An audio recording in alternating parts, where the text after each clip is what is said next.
এমনও হইতে পারে এই বিসিবি পদত্যাগ করতে বাধ্য হবে। তারা তো শুরু থেকেই বলে আসছেন এই বোর্ডটাই অবৈধ। এগুলো কথা চিন্তা করা উচিত কার? নাজমুল সাহেব। প্লেয়াররা যদি না খেলতে চায় বিসিবি কিছুই করতে পারবে না, কিছুই করতে পারবে কিন্তু না। খেলা তো চালাইতে হবে। খেলা কিভাবে চালাবে? প্লেয়াররা মাঠে নামবে না। না সেটা না, মানে আমরা তো চাই বিপিএলটা চলুক নাকি? সবাই চায়। আপনি শুধুমাত্র প্লেয়ার্স বিসিবি তাদের দিক থেকে দেখছেন, আপনি ফ্র্যাঞ্চাইজির দিক থেকে ব্যাপারটা দেখেছেন।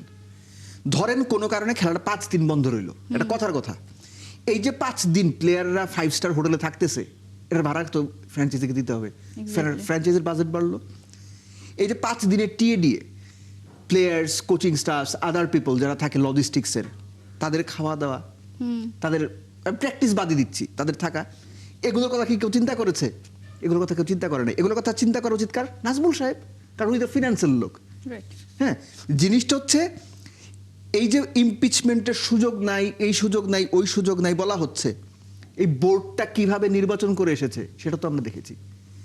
যারা নির্বাচনে অংশগ্রহণ করতে গিয়েও নির্বাচনে অংশগ্রহণ করেন নাই, তারা তো শুরু থেকেই বলে আসছেন এই বোর্ডটাই অবৈধ।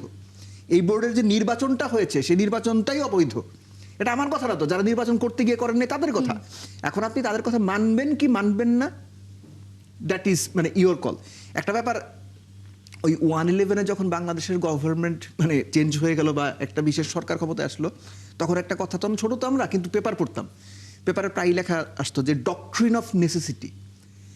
যখন জরুরি প্রয়োজন তৈরি হয় তখন সংবিধানের দোহাই দিয়ে, তখন আপনার কোড অফ কন্ডাক্টে নাই, আপনার ওই লিখিত যে নিয়ম কানুন আছে তার মধ্যে নাই, এগুলো বলে আপনি পারবেন না। জটিল পরিস্থিতি তৈরি হয়েছে মানে আপনার স্বাভাবিক নিয়মের বাইরে গিয়ে প্রয়োজনে সবকিছু সমাধান করার জন্য সেখানে আপনার ওই কাগজপত্রের বাইরে গিয়ে ডিসিশন নিতে হবে। সো বিসিবি যদি মনে করে যে তারা এটা করবে, দ্যাট ইজ ফাইন এনাফ। আপনার প্রশ্নের উত্তরকে বিসিবির এখন কি হচ্ছে, তারা যদি মনে করে যে না, আমাদের কাগজপত্র যেমন আছে, বিসিবির কনস্টিটিউশন যা বলে সেই কনস্টিটিউশন অনুযায়ী আমরা সেখান থেকে ডিসিশন নিব, বিসিবি ডিসিশন নেবে। নাজমুল সাহেব থাকবেন। এর আগেও আমরা বিভিন্ন পরিচালককে ফুটবল নিয়ে বিভাস মন্তব্য করতে দেখেছি, অন্যান্য ইস্যুতে বিভাস মন্তব্য করতে দেখেছি, বিশ্বকাপ না খেলে কিচ্ছু যায় আসে না, এই টাইপের স্টুপিড কথা বলতে শুনেছি। Let them play that play role, let the players play their role. আমরা ভাই খেলবো না, পারলে খেলান। তখন যে পরিস্থিতিটা তৈরি হবে, এমনও হইতে পারে এই বিসিবি পদত্যাগ করতে বাধ্য হবে।